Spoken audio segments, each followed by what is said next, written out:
buta gede pinggir dhewe. Jeneng kita iku sapa? Aku Amral Dewa. Tunggale.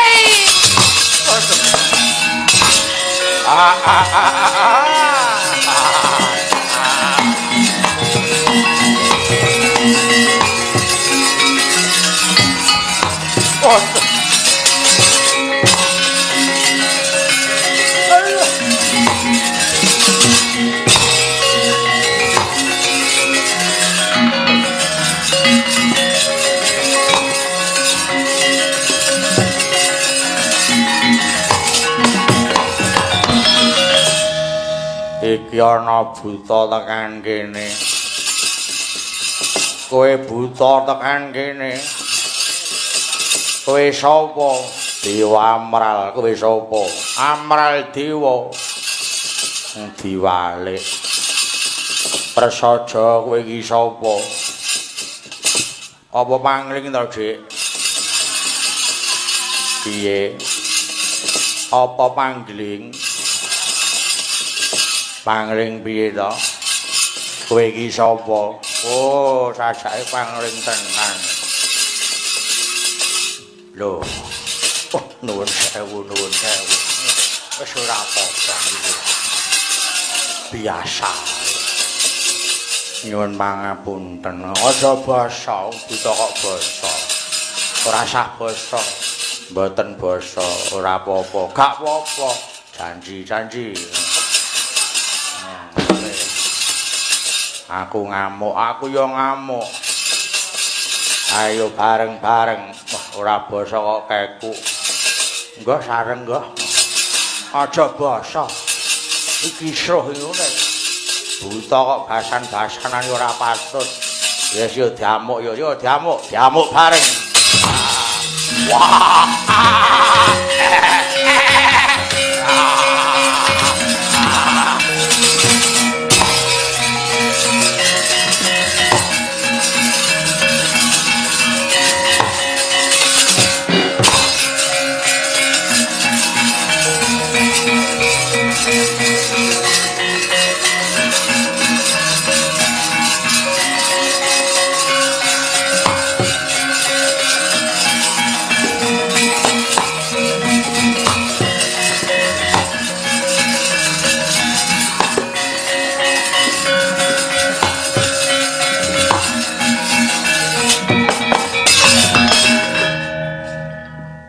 Bathara Guru. Bro. Pancen aku tekan kene arep goleki kowe. Diseneni neh. Kene ngapa jane? Aku niat ngadepi kowe kuwi, Manikmaya. Kowe pancen dewa sing ora idep isin. Nonton lelakonmu tegese pancen kowe iki luput. Kowe luput.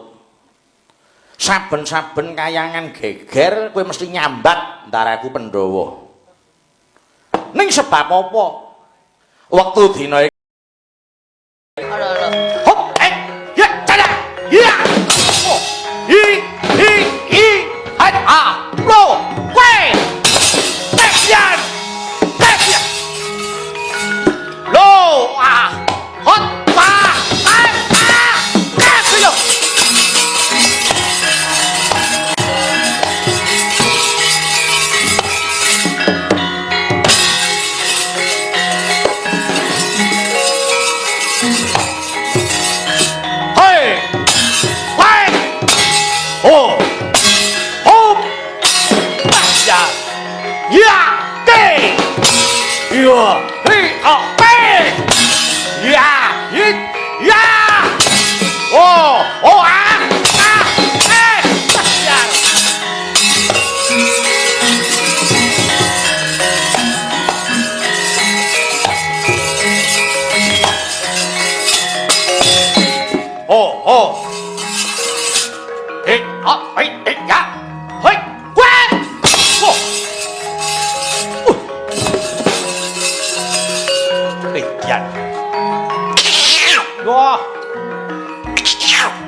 hi hop go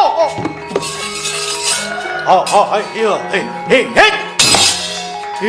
hi hop hut hi oh hoi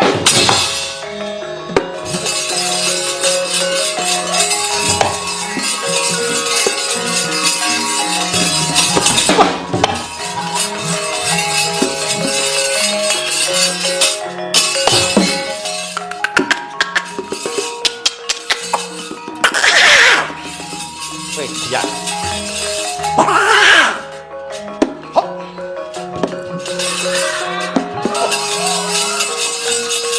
ngendel lagi hei nyanti mau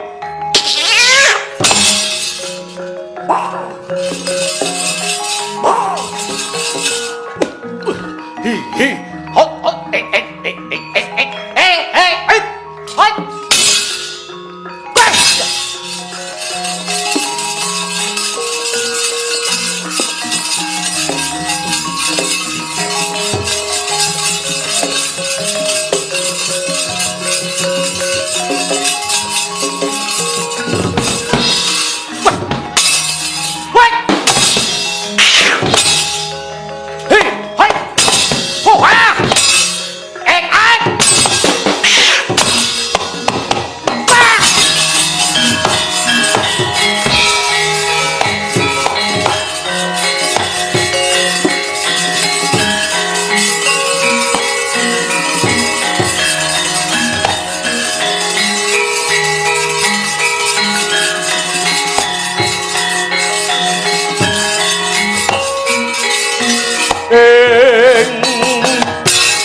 apa ki musuh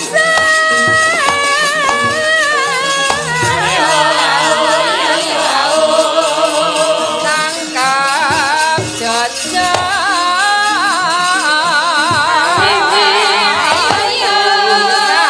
lantaran bausa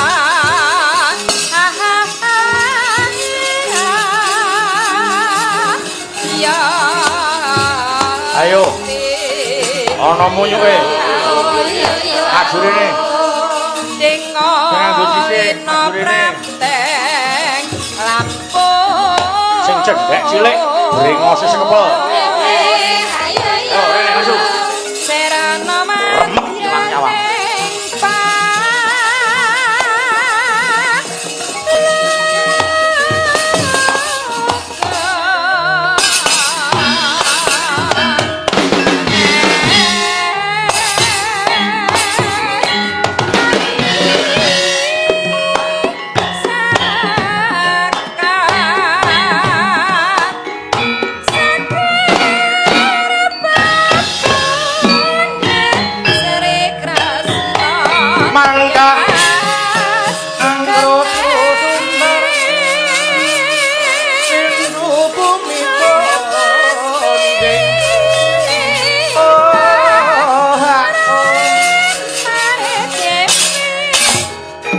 Edian ana wong gagah dadane sak tiba ambane. Siapa iki? Gatotkaca bali takon. Jaya Pundhendra. Panguwasa Praja Ngamarta entuk ora entuk tak jaluk. Ora sah kowe dadak ngendel-ndelke. Apa dikira aku wedi? Rangkepo sewu ora bakal tinggal langan.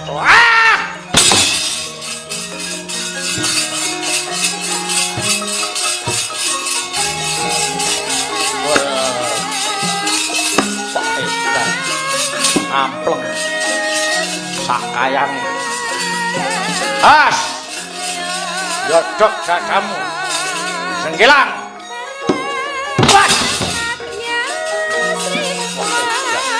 atos hop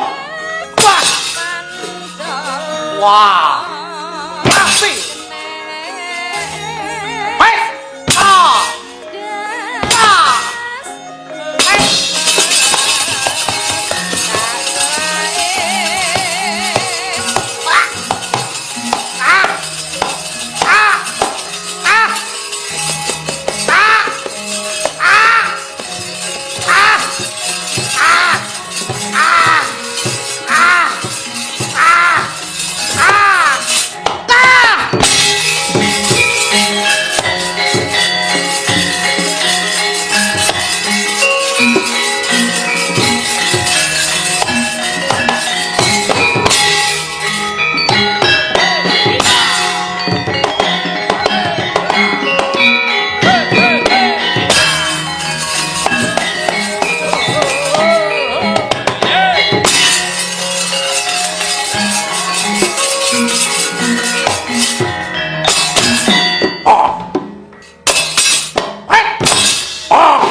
Buta yang kok bingung.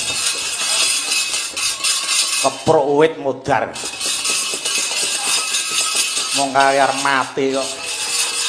Joget bareng. Ayo, ayo. Anoman musuh.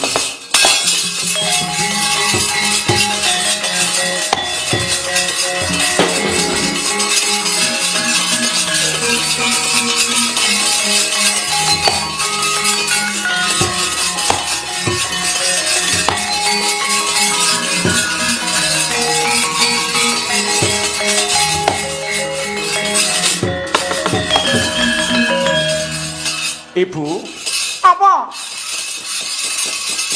Wadya Bala Tunggul Malaya kaliyan Wadya Ngastina mboten wonten ingkang saged amapaki kridhanipun para putra Pandhawa. Kandhane kok do ngeyel. Iwas aku tekan kene. Malah do rambet jasi tandang iki. Tobat ra cocok ling ngoni. Inggih menika kados pundi? Ora sak kowe dadak bebingung. Pun ibu bakal tadi jemparing. Tamakno kabeh para putra Pandhawa kae. Lho niki dateng srika ibu.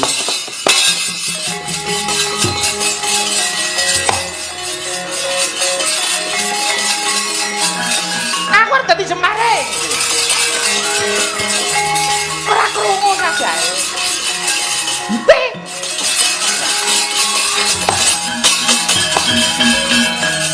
iki pun ibu aja kowe mangling. Aku temakno marang kabeh para putra Pandhawa. Ing kene bakal boros wetenge. Ngestaken dawuh ibu. Kulo. Kulo dilepaske kok gitu.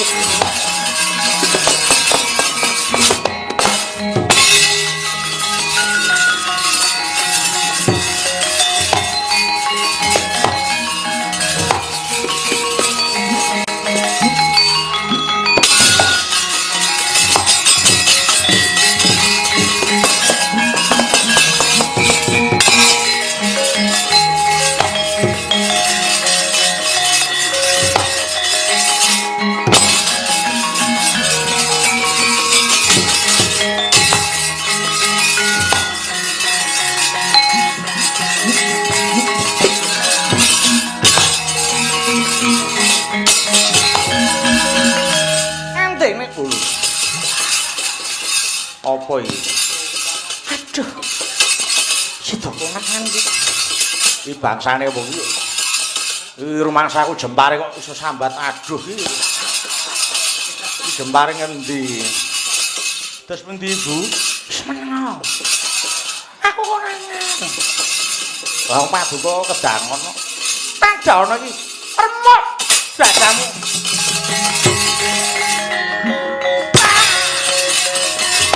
Wah.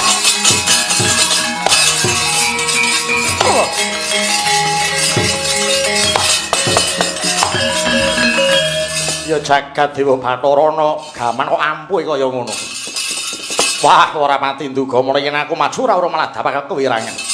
Patih tambak gangking Maradyagi. Korine ditutup. Aku bakal golek ana ngendi papane Pendhawa iki.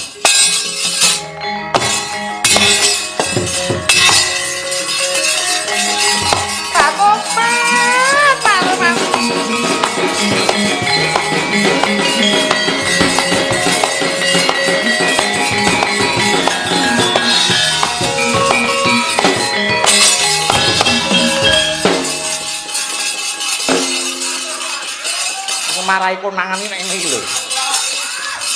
Wong jare jempare kok jogetan sanggon-gon. Saking senengku, paduka dereng membol. Oh, paduka kok. Iki jempare iki mau tesih.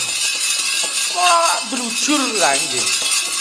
Terus pundi? Wis ora ana kang bisa mapaki. Lajeng mung kari neseni Pandhawa wae. Lamun topo kulon Bathara Guru ora iso mateni Pandhawa. Pun ibu kang bakal budidaya mateni Pandhawa, monggo kula dherekaken ibu.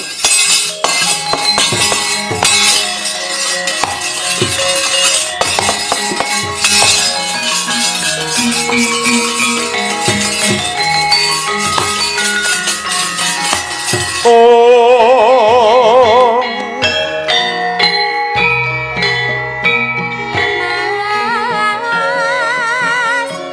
leng-leng rarasing pamyat rengganing Puratul Yuwasri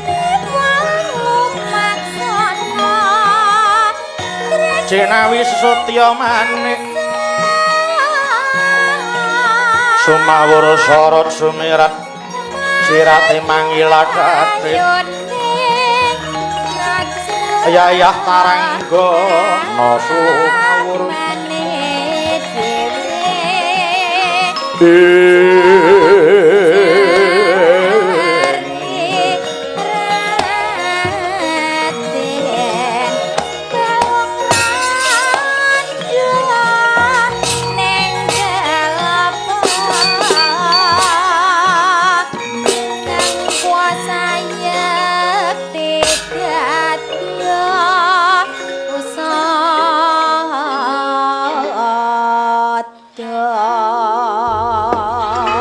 Titi Sunda gagak ngarang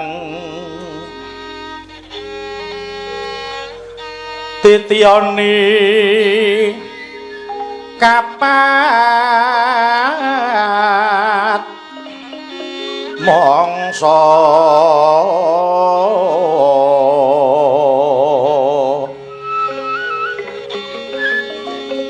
wayahe wis madya Ratri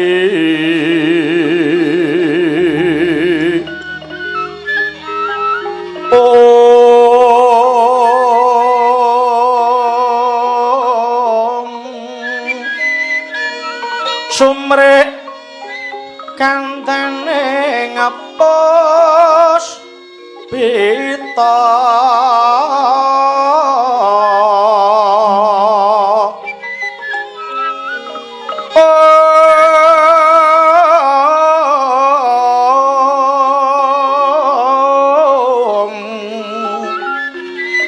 Habyor lintang hingga kono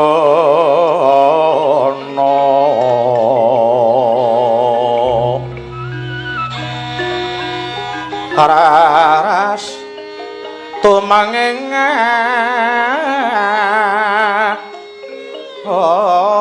so masung sutireng pangesti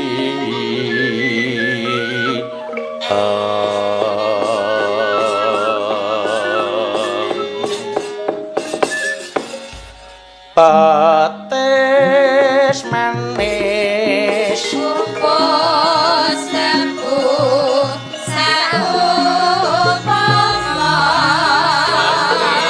marabine aja ngucap ora teges karo guna piye karepe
Hanyar karo nyarengi gumantine mangsa dewasaning wanci wis manjing madya ratri. Dedep tidem perbawaning dalutan ana lintang lukuma praba sumunu sumeblak ing langit biru ora moka dadya panuntun kiblating wektu. Kawuryan Sasadara Wesiniwaka gelar kang taranggana sumewa mesemaratuning dalu ketingal pinastika panyayah Kenyaramaja kang wis ndungkap manjing jagating asmara. Mabukuh kang lintang wuluh sinambung gemak tarung banyak anger kadi mesem Jaka belek mermelek Jaka tuwa mencorong mengku Prabawa. Gergancang ambelake blanang lintang Bima Sakti katon biro kadya Sang Bima kang lagi kurda marawasa naga nembur-nawa wauta. Sapeling sire wengi jaguk luruk rame kapiarsi sumusul bangwetan kang nelai. Daya-daya ratuning dalem anjing bumi kekejer Sang Panjerina tetela dadya manggala dutaning arka kang Arsa Siniwaka dadya kinugaisining bawara wauta. Diwasaning wanci wis ngancing wanci gara-gara sebedul repat padha kawan serampat candrani.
Lah kok kaya ngene dadine.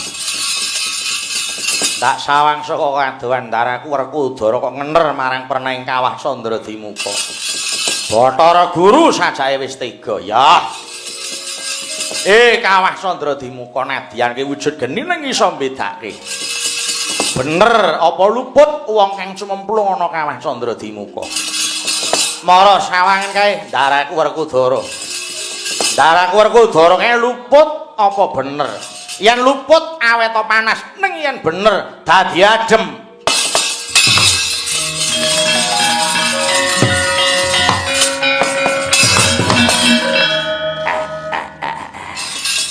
Mandi Kandhak. Kawah Candra Dimuka wis ora kemutuk meneh. Kawah Candra Dimuka wis adem. Ya. Ing kene kena kanggo titenan coba tak sawang ngarepane lakon apa kayangan iki.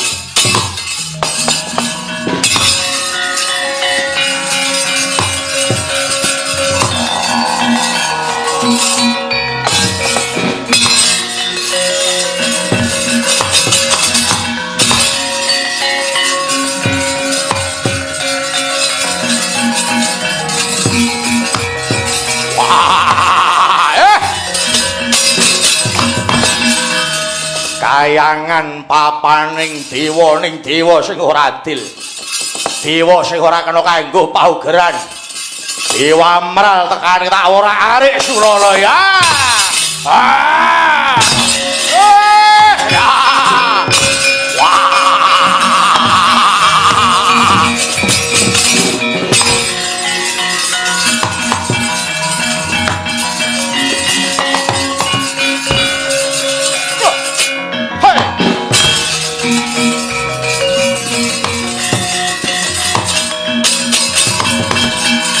Tomorang Toto prapting kayangan Suralaya kowe sapa? Dewa Mral kowe sapa? Bathara Indra. Duwe karep apa? Entuk ora entuk kayangan tak jaluk. Kelakon penjong kita waton bisa nglakahi Bathara Indra dadari. Ya. Ayo.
Blayu-blayu nggih kula atur ketiwasan menika wonten raseksa nangipun Dewa Mral piyambakipun ngamuk punggung wonten Suralaya para Jawata ing Renggolangi sami kapracundang wantuntu karepene dos pundi iki Guru monggo Kakang Rada Ulun ing badhe merpeki Dewa Mral menika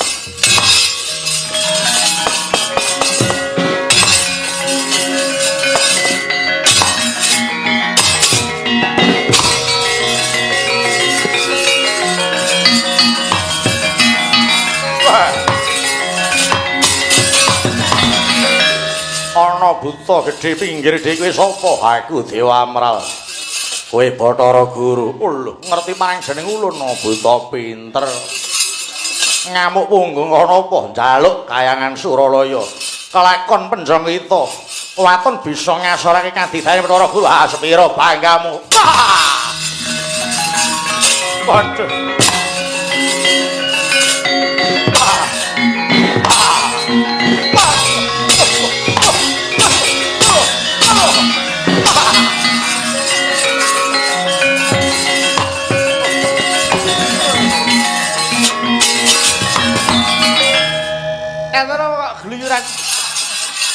Dewa Mral murang tata ulun iki dewa lho dinggo dolanan Cunda Manik tanggal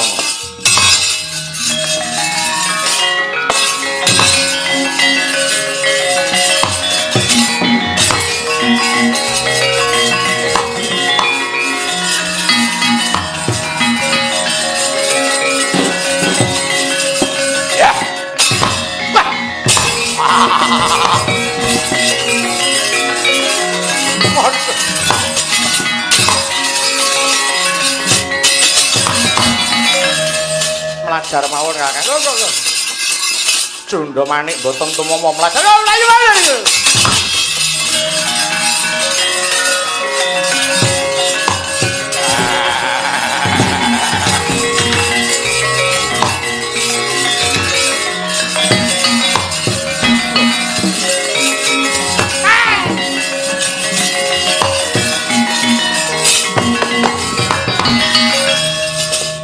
Kakang Rata. Menika ugi wonten raseksa. Wah, lha tak kebak buta iki. Buta gedhe pinggir dhewe. Jeneng kita iku sapa? Aku Amral Dewa. Tunggale.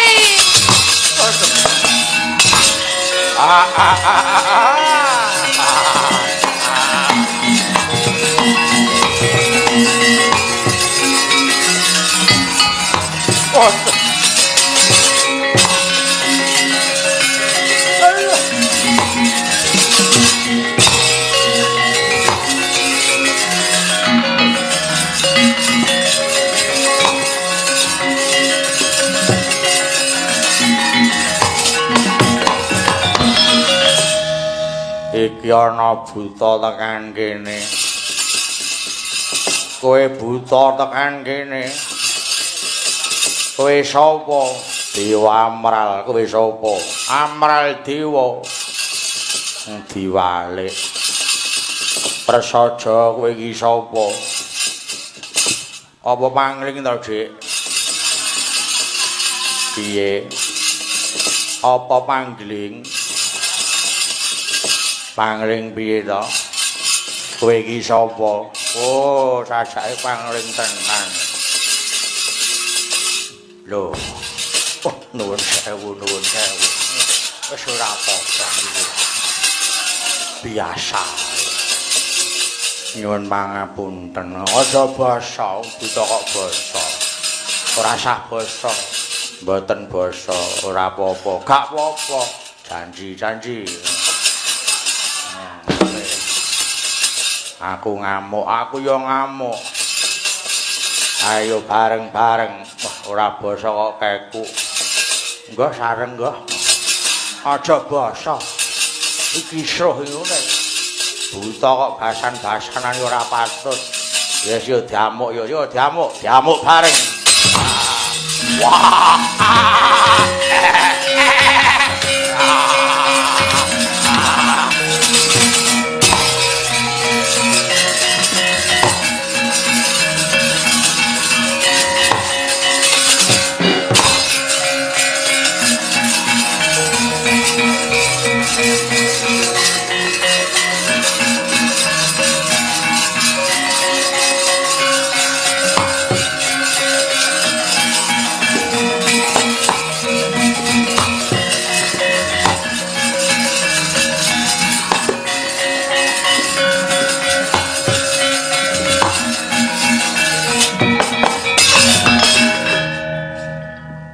Bathara Guru.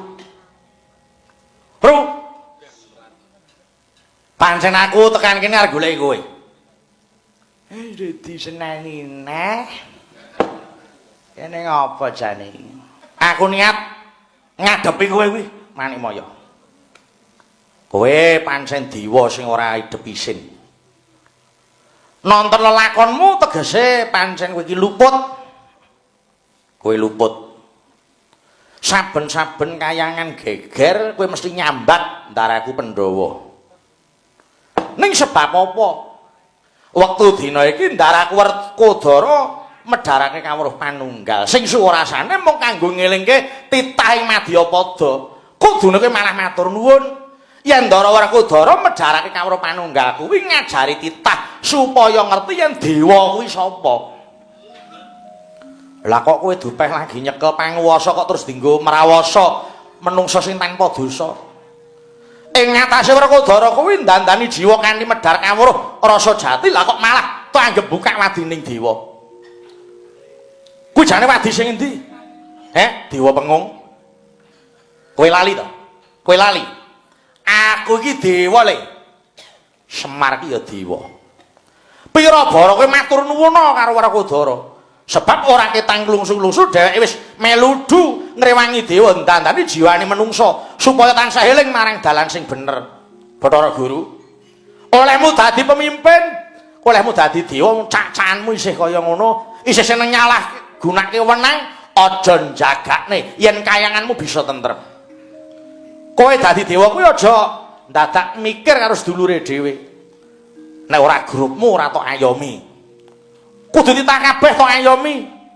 Ben kabeh bisa ngrasake yen nur mangsa duwe dewa sing tukang ngayomi. Yen kowe ora ndang ngrumangsani keluputanmu, aja njagake kowe bakal langgeng olehmu dadi dewa. Wong dewa ki dudu sing nyipta urip. Cekake dewa ki ya ditaku ora trima. Aku arep gugat yen nganti kowe ora menehi pangapura lan kowe ora ndodho keluputanmu, aja tak diadah urip-uripan. Waduh, Kakang. Aduh, wakne moyo, wakne moyo. Wakne moyo. Ulun ndodeng keluputan ulun Kakang Ismaya. Wakne moyo, aku ya kleru wakne moyo. Sing gedhe pangapuramu ya wakne moyo. Kowe kuwi dadi pujangkaning dewa iku kudune ngelingke kok malah dadak melu. Aku goblok panen. Aku bodho panen wane moyo. Diapura ya wane moyo ya.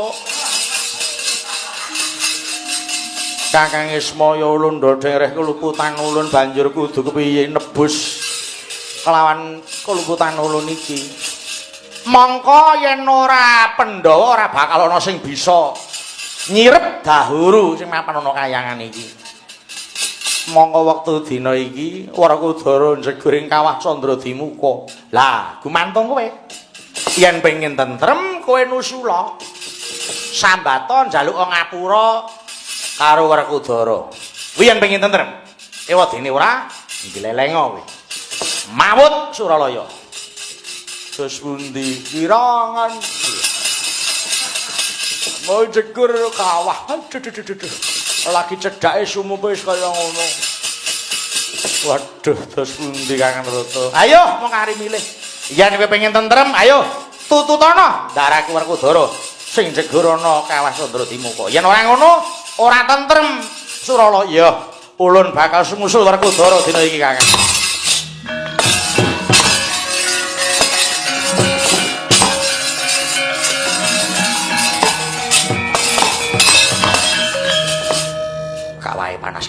Kawai panas. Bathara Guru nyemplung kawai panas. Dadi yo panas meneh.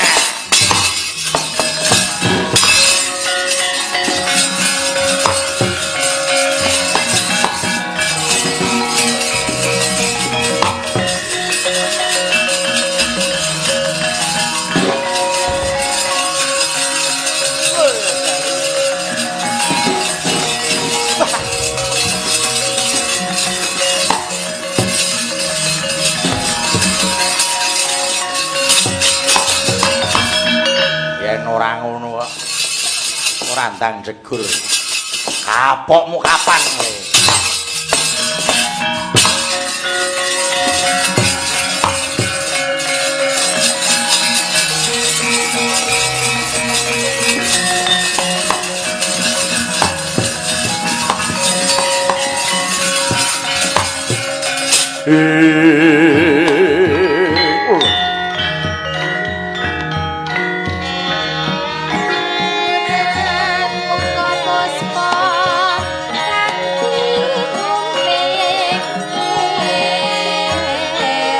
Sapating sun tumiling angolati pustita meten mindah kang wareng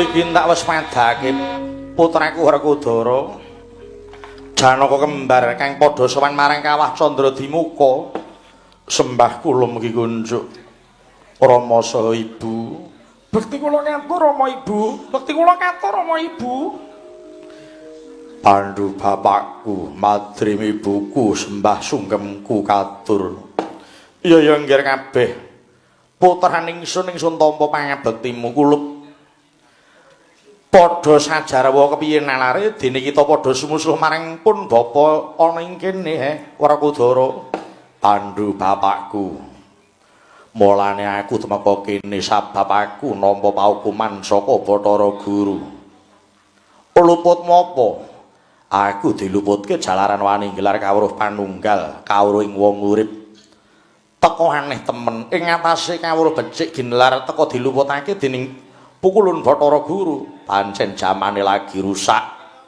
jamane lagi ngono Pandhu bapakku iki pancen jaman kang nggumunake wong bener digawe luput wong temen digawe cidra mula tinimbang urip ana donya rasaku mung dipeksa kudu nyumurupi kahanan sing ora adil luwung aku sak sedulur melu Pandhu bapakku wae aku tak melu ana kene durung titiwan cinggir ngambah ing kene kudu nganggo dalaning pati ora bisa mapan ana kene karo nggawa raga nyatane aku iki bisa sira bisa mrene iki amarga saka keparange pukulun Bathara Guru yen Bathara Guru iki ya klebu nyelewengake wenange meneh mbok menawa mangkono kulup senadyan besok sira sakadang wis kapundhut dening Gusti Kang Nyipta Jagat uga durung mesti bisa kumpul marang pun bapa lan keng ibu sabab kabeh menungsa mau bakal ngunduh marang tandurane dhewe-dhewe nggih Bratasena prabaning Bathara Guru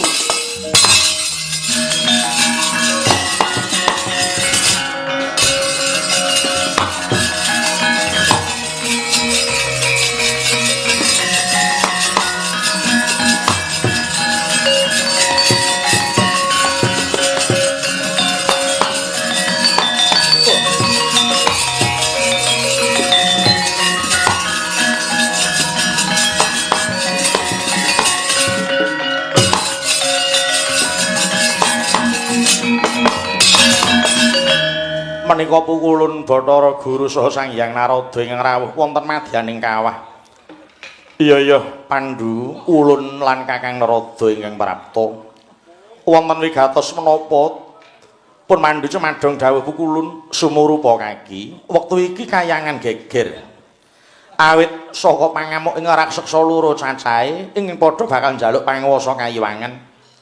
Nganti para dewa ora kuwagang nrenggalangi awit saka rigene Kakang Narada ulun lan Kakang Narada lumayu saka Suralaya nanging ketemu kelawan pukulune Smaya Werkudara apa ulun mundhut pangapura ya Werkudara awit saka kang dadi pangandikaning Kakang Ismaya ulun ndodheng reh kelumputan ulun aku yuk ngapura ya Werkudara aku mau melu kene kok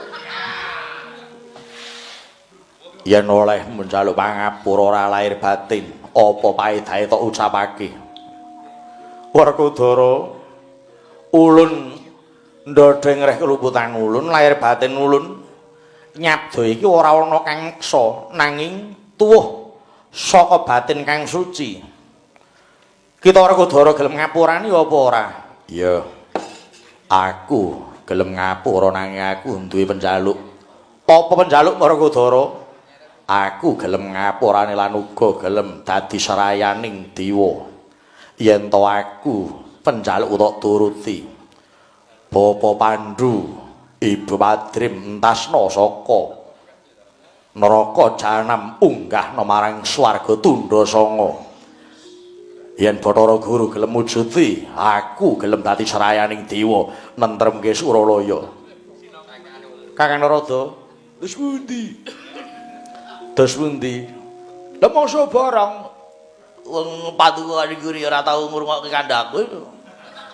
Pun masa bareng. Ayo pun katusan pundi yen tengah dadi Srayani Dewaya diugake swarga tundha sanga, iwetine mboten nggih pun kayangan Suralaya mawut. Piye kok meneng ae? Iye, Kakang Narada. Iya. Wargadara, ulun mituruti wong kang dadi paminta kita. Wektu dina iki Pandhu Madrim ulun tasake saka Kawah Candradimuka. Tumrih ulun unggah ning swarga tundha sanga anak kula lanang.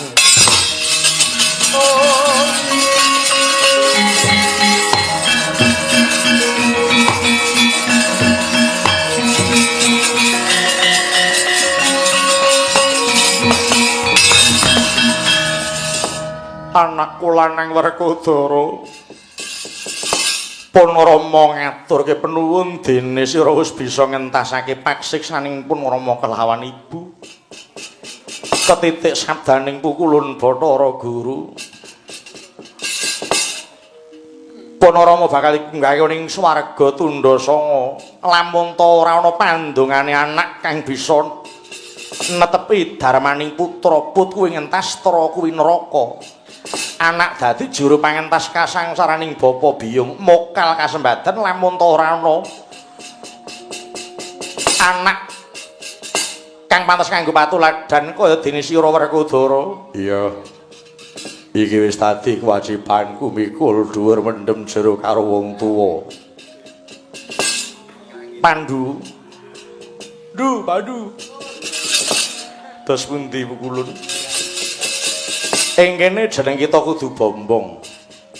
Awit Werkudara wis bisa kena kanggo patuladan tumrap satriya ing Madyapada. Nggone tansah nengenake marang mikul dhuwur mendem jero kelawan wong atuwane. Kang mengkula aja dadak kesunayo. Jeneng kita Pandhu Madrim ndak entasake saka neraka jaran tak unggah ing swarga tundha sanga.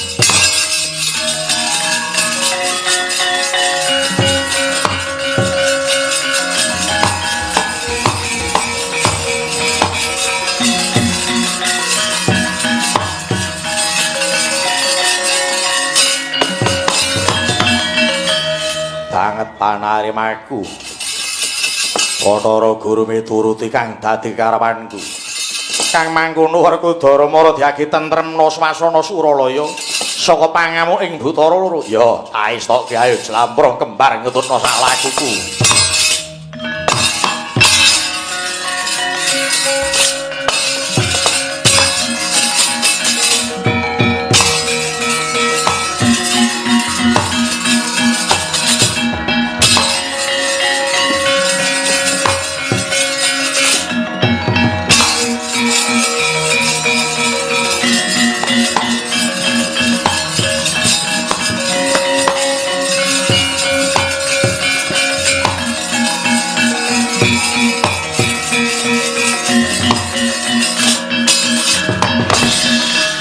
Ndara Werkudara sampun mentas saking Kawah Candradimuka Kakang Semariya.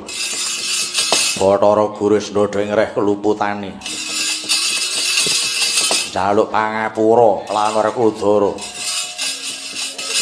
Wong urip ing Madyapada kudu ngenake rasa pangapura.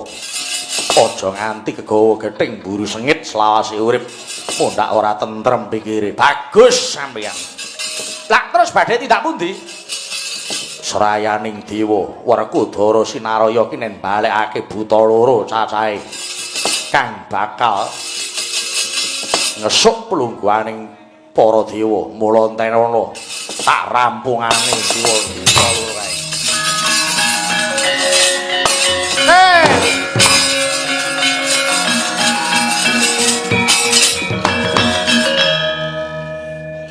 Waton mangkat ora taring karo panitia.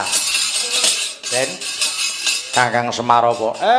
Menika kakangku bakal kuwirangan nek mung nampa mentah dikongkon Bathara Guru. Mokala monto Kakang Mas Werkudara kalah lawan buta loro. Awit buta menika ora sabayaning buta. Mengkono nggih. Buta loro kuwi sapa? Lho. Lho. Ora krungu.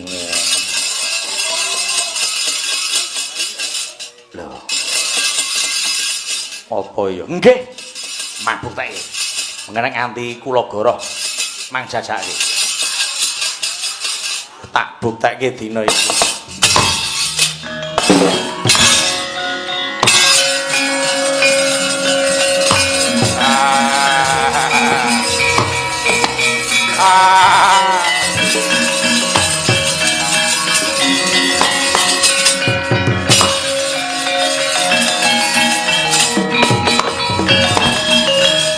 Ana buta loro ngrusak kayangan kowe sapa? Aku Dewa Amral. Aku Amral Dewa. Oh. Pirang galak. Basa ae. Kowe sapa Werkudara? Wah, ngerti aku, ngerti wae. Kowe wong kondang. Areng apa goleki Bathara Guru? Aku goleki Narada sak bojone. Piye ta iki? Ora sak gule sing ora ana. Werkudara kang dadi musuhmu. Oh, lah salah. Tak elingke, aja musuh aku ndak kewirangan, mbuh ora idep. Ayo. Ayo.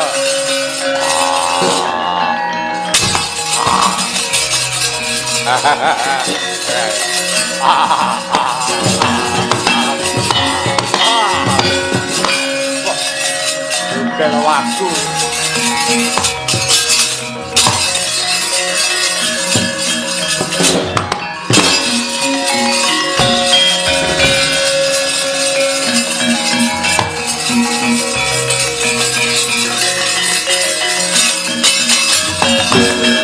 Satria bagus Kemaki Janaka kowe Janaka guyu kowe kaya patut-patuta dadi buta lho yang pancen buta tenan kok oh iya lho aku iki buta wah ora galak ngono kala-kala ayo kar dadi sraning dewa inggih sampun para Jawata sampun ngrumaosi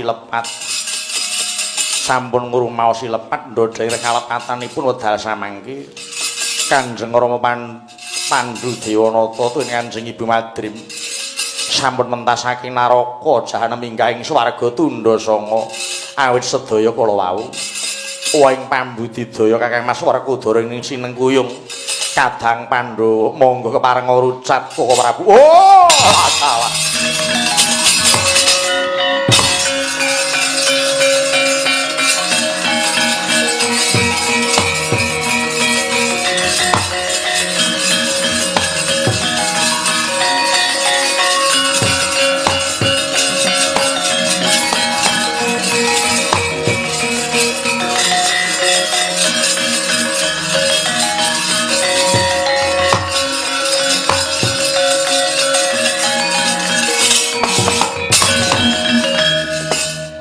Yai Werkudara Yai Janaka ingsun ingkang mimba Dewa Amral iki di aku sing mimba Amral Dewa inggih Koko Prabu kula iki sampun wonten ingkang nyasmitani lah kok ngerti nek sing dadi aku sing ngandani sapa sing ngandani Inyong atik kaya cah cilik wae kula sing ngandani Sinuwun Ngamarta, sinuwun Ndarawati wedal samangke Bathara Guru sampun ndodheng reh kalepatan. Mila monggo keparenga nampi Bathara Guru tangan kalih saha Narada sinuwun.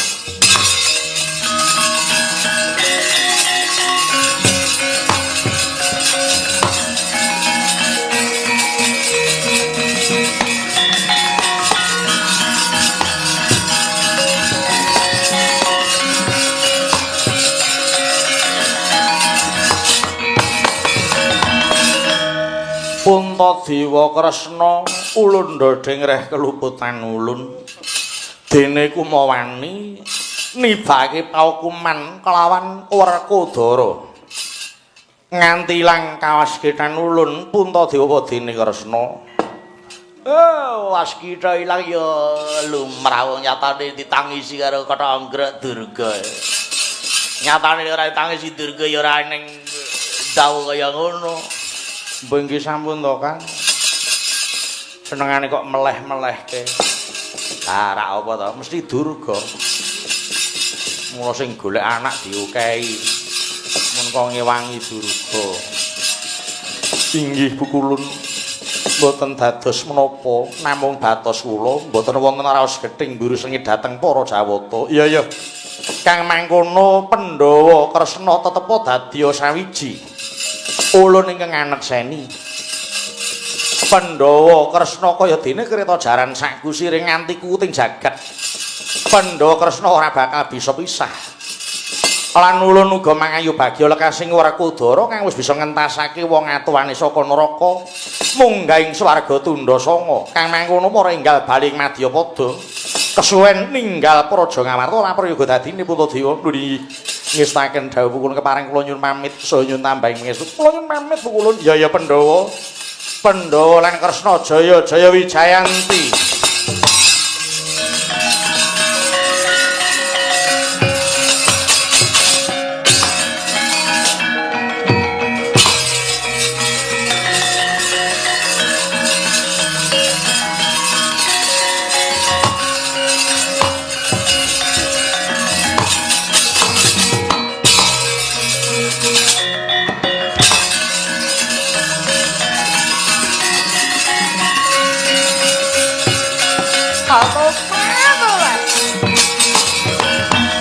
Ayo bali wae Dewatrani, bali wae.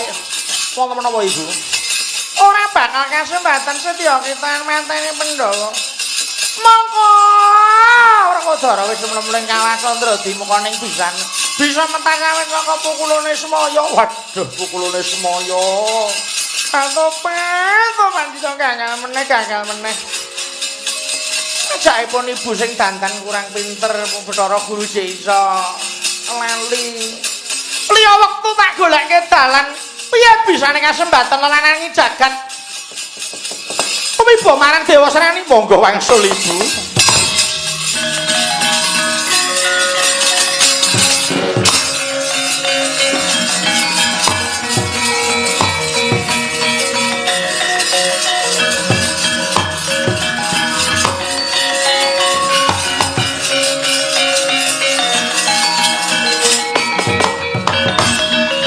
Ndara Werkudara Kakang Semarapa unjuk syukur ing ngersaning Gusti kang gelar jagat dene lekas paduka awit sabaring ngraos paduka teteken-tekun ketekan ingkang dados sedya paduka Ndara Werkudara miwah para Pandhawa inggih menika nyuwargakaken dhateng alusipun ingkang Rama Sinuwun Prabu Pandhu saha Ibu Dewi Madrim.